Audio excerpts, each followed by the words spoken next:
কম ভাগ মানুষ সাহায্য করে, বেশিরভাগ মানুষ ভিডিও করে। বলতেছিলাম ভাই বাংলাদেশের কথা, ভিডিওটি আগে দেখেন।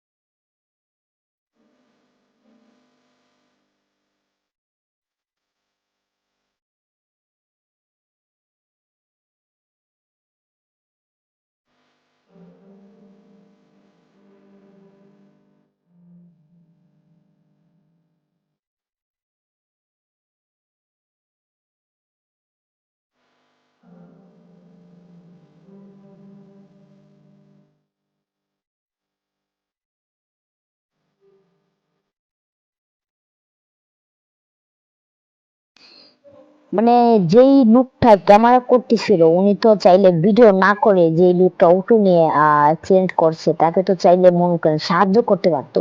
না ভাই, তার তো ভাই সাহায্যের কোনো প্রয়োজন নাই, তার ভিডিও করাটাই হচ্ছে আসল। ভিডিওর দিকে মূল ফোকাস ছিল। আর ভাইরাল তো হতে হবে না, কি মানুষকে সাহায্য করার কি দরকার ভাই? যে কোনো পরিস্থিতিতে হোক, খারাপ পরিস্থিতি ভালো পরিস্থিতি, মানে ক্যামেরা অন থাকতে হবেই রে ভাই। একজন বৃষ্টিতে হাঁটতেছে ঘুরতেছে পিছলা খায় পড়ে গেছে, ভিডিও বানাইতে হইব ভাই, ভিডিও বানাইতে হইব। এটা সাহায্য করা যাবে না ভাই, ভিডিও বানাইতে হইব ভাই। এগুলো বাংলাদেশ ভাই, বুঝছেন?